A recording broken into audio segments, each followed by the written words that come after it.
Welcome to Business Innovators Radio, featuring industry influencers and trendsetters sharing proven strategies to help you build a better life right now. Hi, everyone. This is Tammy Patzer, and I'm really happy today because I'll be discussing some interesting topics with Gina Osborn. Chaos, crisis, and change. And as all of you know, we certainly have had a lot of chaos, crisis, and change in our lives in recent years. So I just want to tell you a little bit about Gina. Gina Osborn is an expert in navigating chaos, crisis, and change.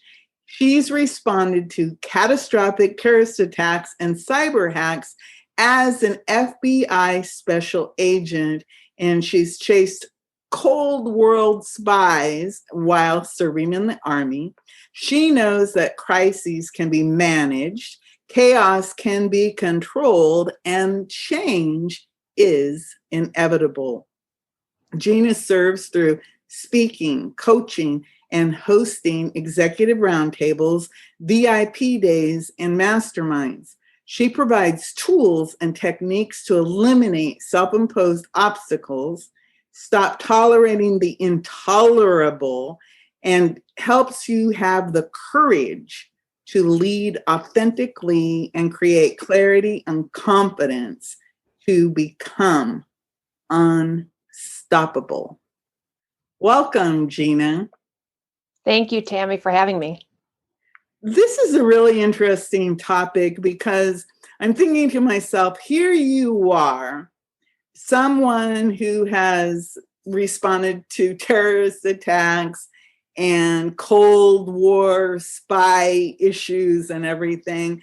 And now you're bringing all that expertise into, I guess, the private sector, into the business world.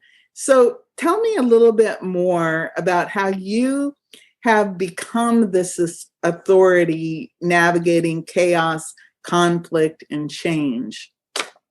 Well, having spent 28 years in law enforcement and, like you said, reacting and responding to some of the most catastrophic attacks that we've seen in our history over the last 20 years, 25 years, I would say, I've taken the skill set that I've learned as a result of dealing with those crises and dealing with the chaos surrounding that. And I work with my clients and help them navigate and lead through chaos, crisis, and change because I was able to do it. And I have those skills and I want to share those with my clients. It's funny because right now it seems like everyone is living in some sort of chaos. So what would you say is the best way to manage the chaos that seems to be seeping into our lives? You know, it starts with understanding what our core values are. That's the number one thing. I think it's really, we have to take some time just to understand who we are and what we believe. And then from there, we need to set priorities. Right now, I think everyone is looking at their lives and everything is a priority. Well, we need to narrow that down because once we figure out what our priorities are, then we can get rid of everything else, focus on that, and feel more organized. And also, we have to identify what it is that we're tolerating. That is so important because if we're tolerating everything in our lives, then that's when the chaos seems to seep in. But what I tell people is if you make a list of all of those things you're tolerating, and it can be as simple as the leaky faucet in the kitchen to as complicated as relationships. I'll tell you, whenever I walk into the kitchen and I've got a leaky faucet, I feel it's just one more thing I have to deal with. But then when it's fixed, I feel really good about it. So if we can write down a list of all of our tolerations and then just eliminate them one by one, we're going to create enough space to be able to deal with our priorities and move forward versus being in a holding pattern with all the chaos in our life.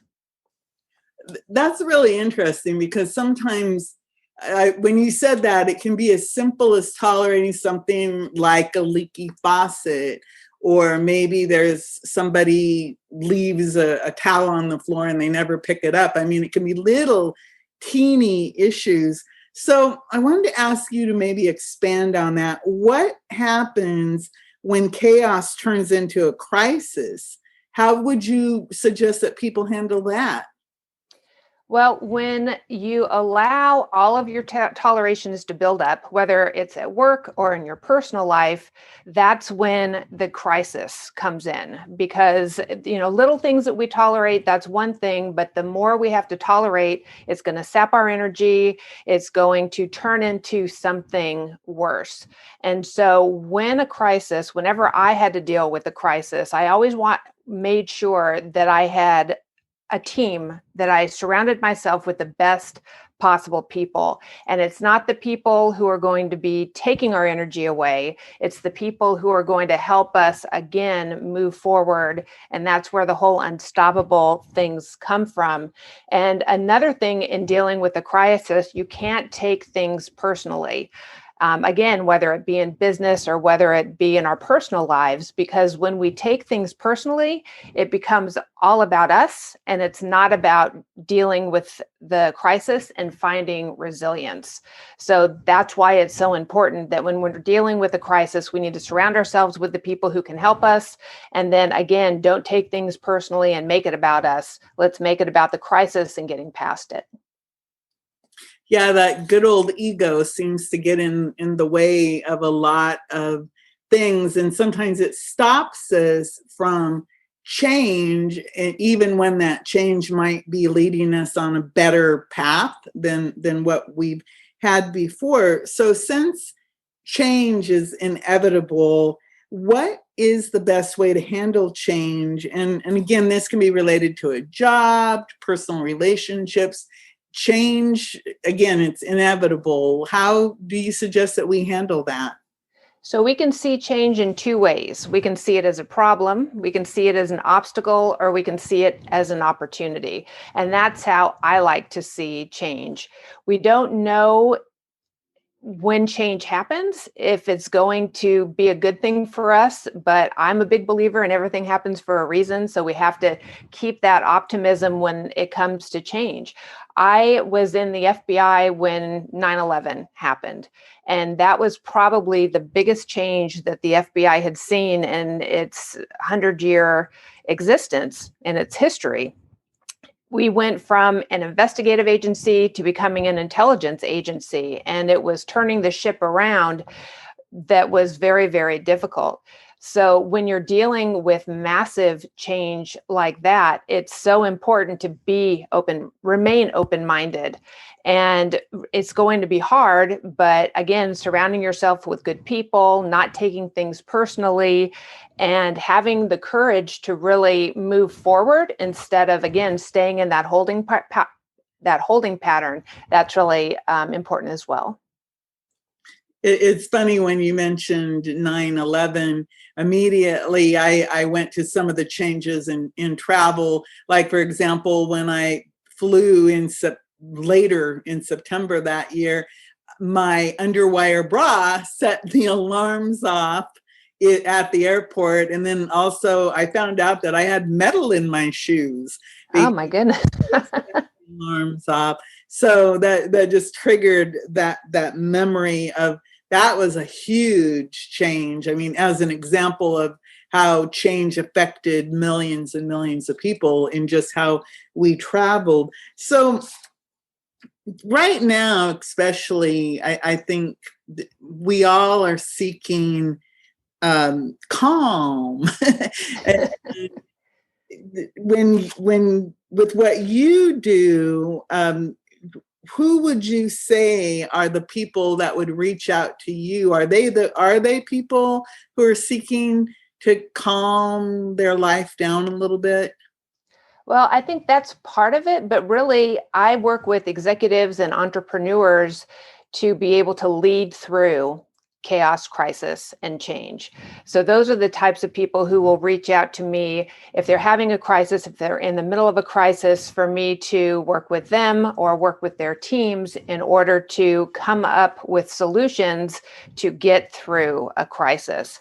And also, it could be in their business, or it can even be in their personal lives when they're seeking that they're getting to that boiling point that we feel that we just can't take it anymore.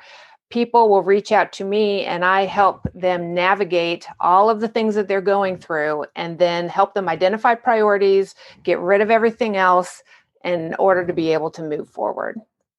And really, that's where a lot of the calm comes from. When you know who you are by identifying your core values, when you have priorities, when you've eliminated your tolerations, you'd be surprised at how much space that you have, not only to move forward, but also to see around corners to prevent chaos and prevent crisis from coming into your life.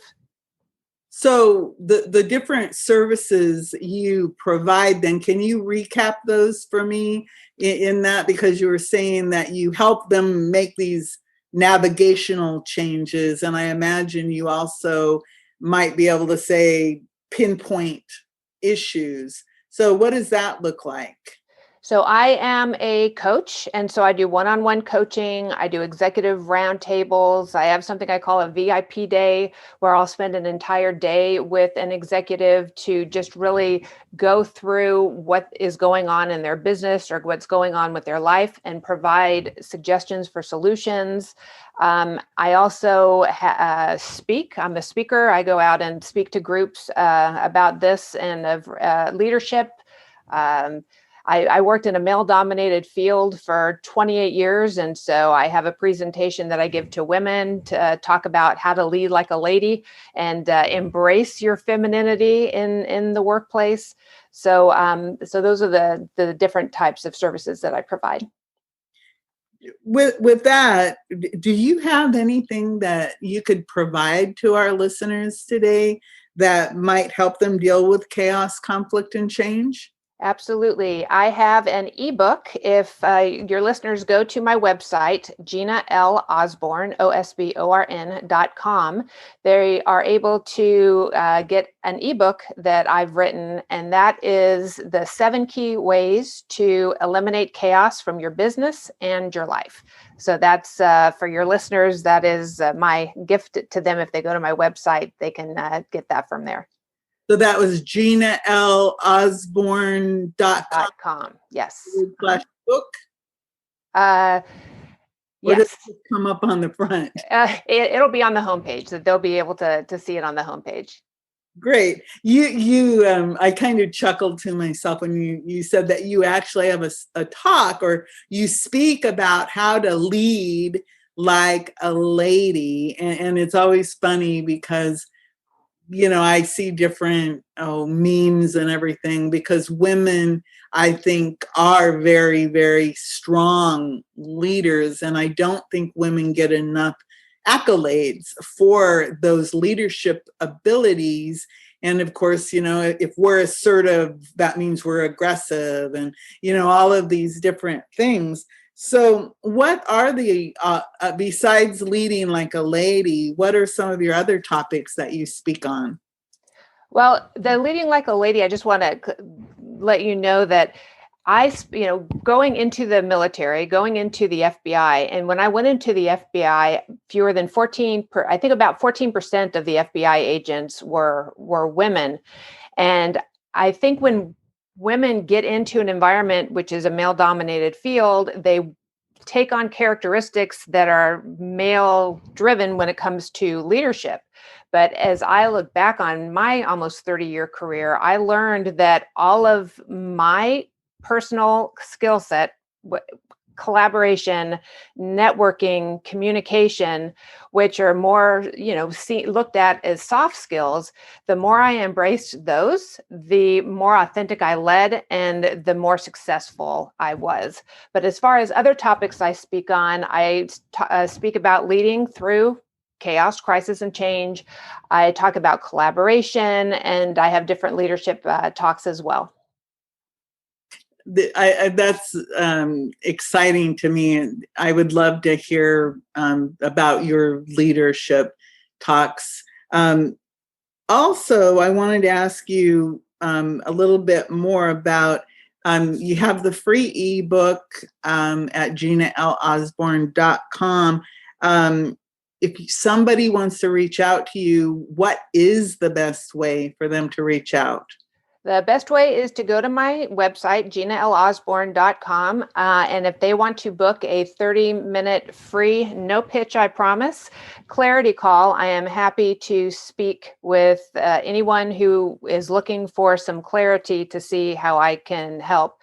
One thing that I'm really, really passionate about is helping women become unstoppable, helping women just go through any obstacles that they're dealing with. And so I love to speak to women. I'm on the Girl Scouts Board of Directors for the Girl Scouts of Orange County. And again, that's something that I'm passionate about. So they can go onto my website, they can book a call, and we can talk about how I can assist them in finding clarity or calm with their chaos, crisis, and change. I'm a fellow Girl Scout. Good, yes. My scribe badge, and I can really attribute being a Girl Scout to leading me on this path where I became a journalist. And of course, I have the podcast and different authority type services. So you also host a podcast. And this is really exciting because podcasting now, of course, is becoming more and more popular. Tell me more about your podcast. My podcast is called Behind the Crime Scene, and it's a true crime podcast. And what I do is I go beyond the yellow tape and into the lives of first responders, investigators, and prosecutors. And they talk about notorious cases that have haunted them throughout their careers. So really, it humanizes law enforcement. And we've done some really big notorious cases. I just did a 3-part series on the Aurora, Colorado movie theater massacre. And I had the former police chief of Aurora, Colorado, as well as the FBI special agent in charge who responded to the event, and they did the investigation. So they were on, and there's a lot of leadership lessons there that they talked about and what they had to deal with that, with that mass murderer that they arrested. And it was fascinating because he left his entire apartment booby trapped. So they talk about how they were able to get into the apartment using their bomb technicians and make that safe. So it's really a fascinating case. So you did that case. What other podcast cases have you covered, or cases have you covered in your podcast? So we also had the BTK serial killer.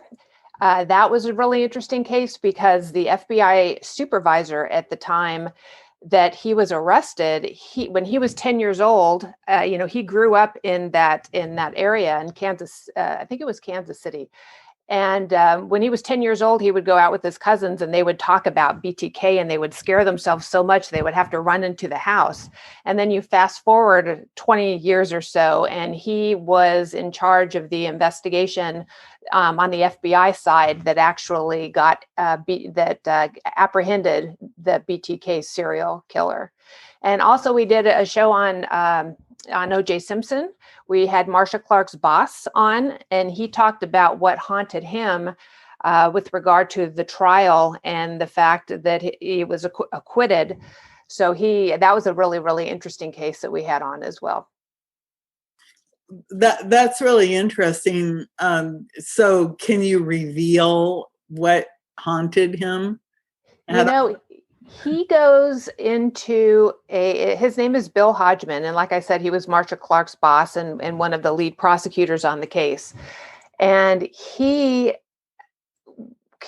told us, and it was probably about 6 minutes of exactly, based on all of the evidence that he saw, exactly what happened at Nicole Brown Simpson's house, her condo, in that little area where both she and Ron Goldman were killed. And the fact that O.J. Simpson was found not guilty, that haunted him. And it was a specific date when OJ was arrested for what he was doing in Las Vegas. I think there was some sort of, robbery that he was involved in, why he wound up going to prison. But yeah, that was the thing that really kind of haunted him, was the fact that he was found not guilty, and wondering whether or not he could have done something to change it, wondering whether or not what was going on in Los Angeles at the time had something to do, whether it was payback for Rodney King. So he was definitely haunted by that case for sure. So do you have any upcoming shows that you can tease us with? So in 2 weeks, I am going to have an FBI agent who wound up becoming the legal attaché in Hong Kong. His name is Kingman Wong, and he's going to talk about how he worked Asian organized crime back in the 90s and took out a major Asian organized crime group called the Wo Hop To. So that's a really, really interesting. I've already done the interview on that. So I'm looking forward to getting that one out. And then I also do a monthly update on Ghislaine Maxwell. I worked crimes against children for the FBI for 5 years. And so I'm really fascinated with the Jeffrey Epstein case and what's going on with Ghislaine Maxwell. So once a month, I'll have a Maxwell Chronicles is what I call it, and invite people to listen to the updates on what's going on in her case. Well, I'm very intrigued. What can you remind us what the name of your show is and all the different places where people can listen to it? Sure. It's Behind the Crime Scene, and they can go on our website, behindthecrimescene.com, and they can also listen through their favorite podcast provider, whether it be Apple or Spotify, any of those. We're everywhere. BehindTheCrimeScene.com. Wow. So we have talked a lot about your podcast and Behind the Crime Scene. And the thing about your podcast that I think is really interesting is I know that you do a lot of, I guess, let's call it production, because you have to do the interviews and then you're telling these stories. So you put a lot of work into producing your podcast. How long does it take you to produce each show? It depends on whether or not, because I really like to tell the story. That's what's really important to me, is to really have our listeners feel like they're going on a journey with our guest. So it takes me probably at least a day or so. I also have help. I've got a producer who just so happens to be my sister. She's a very, very good producer, and that's what she does, is produce podcasts. So I'm very fortunate in that. But yeah, it takes me about a good day in order to get it all done. Wow, that's cool. So I just want to remind everyone that we've been speaking with Gina Osborn, and she is an expert in navigating chaos, crisis, and change. So you can go to GinaOsborn.com and you can make an appointment for, she says, a free discovery call, and maybe she can help you figure a few things out. And she says that's a no pitch call, which that should make all of us feel very confident, because that way you know that when you contact Gina, you can get some really good focused help in that call. And then of course she has the free ebook that you can find at her website. What was the name of the ebook again, Gina? It's called 7 Key Ways to Eliminate Chaos from Your Business and Your Life. 7 Key Ways to Eliminate Chaos from Your Business and Your Life. And I think that we both agree that you are much, much needed in the world today, because I know for a fact that we're all dealing with a lot more chaos and a lot more crisis in our lives, and we need to learn how to navigate that so that we can restore that calm. So Gina, before I let you go, do you have anything you'd like to add? I just thank you very much for having me on the show, and I look forward to having everyone take a look at the ebook. Great. So thank you so much, Gina. I really appreciate it. Thank you. Everyone, this is Tammy Patzer. Go make it a beautiful day. Thanks for listening to Business Innovators Radio. To hear all episodes featuring leading industry influencers and trendsetters, visit us online at businessinnovatorsradio.com today.